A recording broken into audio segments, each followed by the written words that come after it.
IPL 2026-এ ইতিমধ্যেই 46টি match শেষ, আর এই ম্যাচগুলোর পর দেখা গেল একের পর এক চমক।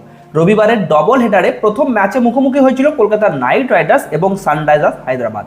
সেই ম্যাচে কেকেআর একদম দাপটের সঙ্গে হারিয়ে দিয়েছে হায়দ্রাবাদকে।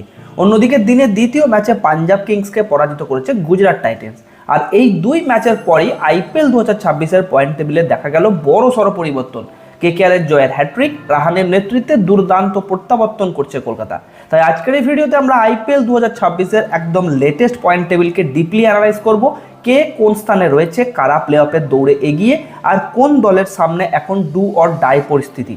আপনাদের জানিয়ে দিই, একটা টিম কিন্তু অলরেডি প্লে অফের রেস থেকে বেরিয়ে গেছে। তাই ভিডিওটা শেষ পর্যন্ত অবশ্যই দেখবেন। আপনার পছন্দের টিম কোনটি নিচে কমেন্ট করে জানাবেন। ভিডিওটি লাইক ও শেয়ার করতে ভুলবেন না। চ্যানেলটিকে সাবস্ক্রাইব করে বেল আইকনটি প্রেস করে দেবেন। চলুন তাহলে প্রথমেই আজকের ম্যাচটা একবার দেখে নেওয়া যাক। ঠিক 2 সপ্তাহ আগে রাজস্থানকে হারিয়ে এই মরশুমে প্রথম জয় পেয়েছিল কলকাতার নাইট রাইডার্স। আর সেই ম্যাচের পর থেকেই বদলে গেছে পুরো টিমের মানসিকতা। এখন এই দলকে থামানো প্রায় অসম্ভব।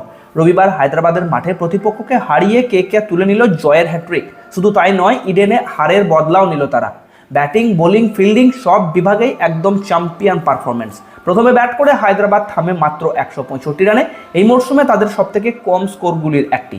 বরুণ চক্রবর্তী এবং সুনীল নারিনের স্পিন ম্যাজিকের সামনে একদম অসহায় পড়ে হায়দ্রাবাদের ব্যাটিং লাইন আপ। এরপর রান চেস করতে নেমে মাত্র 3 উইকেট হারিয়ে সহজেই সেই লক্ষ্য ছুঁয়ে ফেলে কলকাতা। তাহলে চলুন এইবার দেখে নেওয়া যাক নতুন পয়েন্ট টেবিল। 10ম স্থানে রয়েছে লখনৌ সুপার জায়ান্টস। 8টি ম্যাচের 2টি জয়, 6টি হার, পয়েন্ট 4, নেট রান রেট -1.106। প্লে অফে যেতে গেলে বাকি 6টি ম্যাচের 6টিই জিততে হবে, একটা হার মানেই শেষ।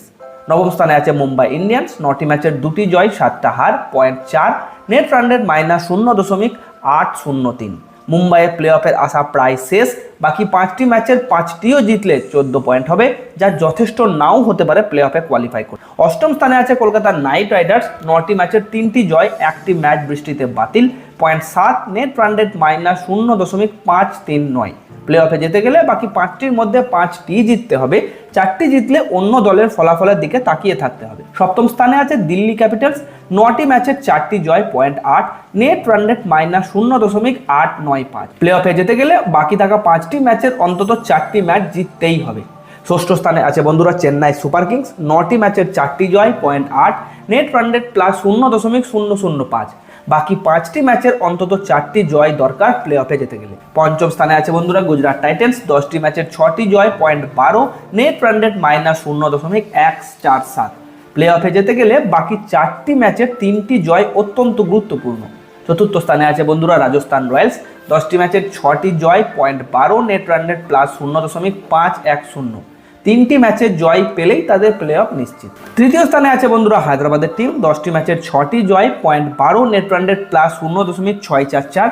এখান থেকে 3টি জয় দরকার, তাদের কাছে এখনো হাতে আর 4টি ম্যাচ বাকি আছে। 2য় স্থানে আছে বন্ধুরা রয়্যাল চ্যালেঞ্জার্স ব্যাঙ্গালোর। 9টি ম্যাচের 6টি জয়, পয়েন্ট 12, নেট রান রেট +1.420।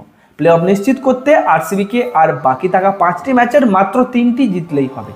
আর বন্ধুরা শীর্ষে আছে পাঞ্জাব কিংস। 9টি ম্যাচের 6টি জয়, point 13, net run rate +0.855। Play off নিশ্চিত করতে বাকি থাকা 5টি ম্যাচের মাত্র 3টি জিতলেই হবে। তাহলে বন্ধুরা সবশেষে বলবো, পাঞ্জাব কিংস প্রায় প্লে অফে জায়গা পাকা করে ফেলেছে। আরসিবি এবং হায়দ্রাবাদ অনেকটাই এগিয়ে। সবথেকে বেশি চাপে রয়েছে কলকাতা, সিএসকে এবং দিল্লি। আর মুম্বাই ইন্ডিয়ান কার্যত প্লে অফের দৌড় থেকে ছিটকে গেছে। তো এটাই ছিল আইপিএল 2026-এর একদম আপডেটেড লেটেস্ট পয়েন্ট টেবিল। এই টেবিল নিয়ে আপনার কি মতামত কমেন্টে অবশ্যই জানান। ভিডিওটি ভালো লাগলে লাইক করুন, চ্যানেলটিকে সাবস্ক্রাইব করতে ভুলবেন না। ধন্যবাদ।